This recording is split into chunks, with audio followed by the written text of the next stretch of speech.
Hello friends and welcome back to another gardening video.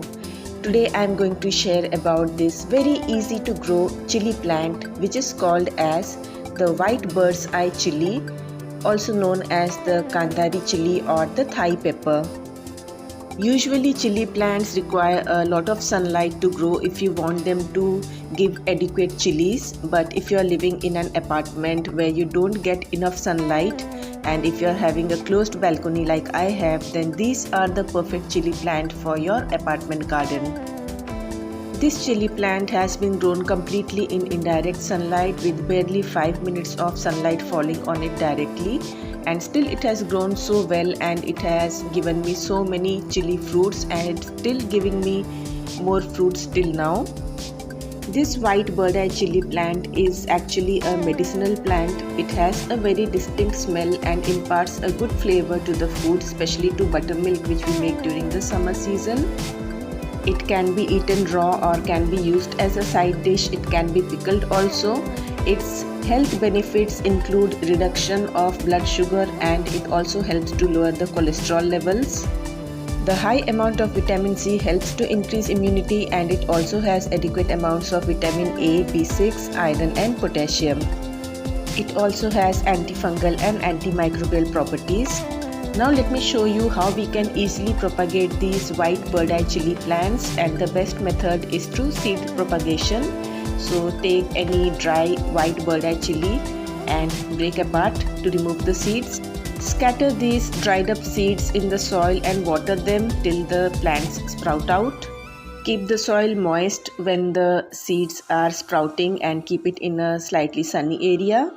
These bird eye chili plants come in many varieties like the white, red and the green ones. The white bird chili which I have has the highest amount of capsaicin. It's also very high in antioxidants and other micronutrients and also helps to burn fat and promotes weight loss when used in moderation as a part of healthy diet. Over here you can see the saplings have come out and you have to let them grow till 2 to 3 leaves are formed, and then you can transfer them into individual pots. Here I have put 3 saplings in one pot.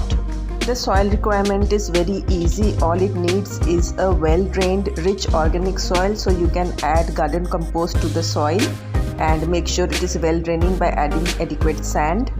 These chili plants can tolerate warm, dry as well as humid conditions, so they can grow very well in different kinds of climatic conditions, and it also does not require too much sunlight. It can grow in a semi-shaded area also and still give adequate fruits.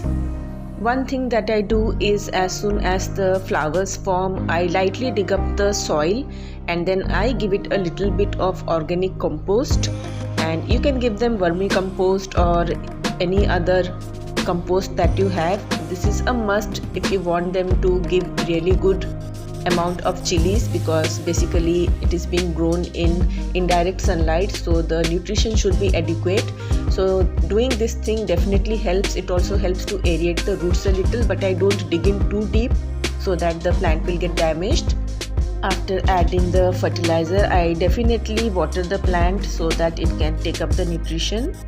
You should avoid overwatering the plants. Water only when the soil is dry. You can also give these plants bioenzymes or bone meal also, and this will also help in getting you more fruits from the same plant. I repeat this step twice a month if the plant is in the fruiting stage. Another important step is to remove the old, dead or yellowed branches and the leaves. I trim them off regularly, and if you find any leaf curl disease, then I also make sure to remove those diseased parts. Doing this step will help promote air circulation all around the plant, and this helps the plant to remain disease free for longer. You can see how nicely these chilies are looking. The flowers have faces downwards and the chili is upward facing. The chilies are small in size, around 2 to 3 centimeter, but they are very pungent and hot and really delicious. As for the disease part, if you find that the leaf is having any viral leaf curl disease or there is aphid on the plant, then all you need to do is use neem oil spray. I use this neem oil and I add a little bit of liquid detergent, mix it in water and give the plant a nice spray, and That is usually adequate for this plant. If it does not go in one go, then I repeat the process after a few days again.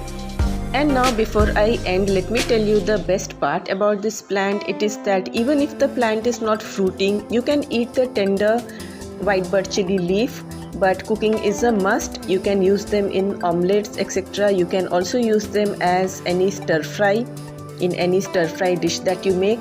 They are delicious to eat. You can also boil them and use them in your dishes, but avoid eating the flowers. And that's all I have for you today. I hope you found this video useful, and I hope you enjoyed watching this video, and thanks for watching.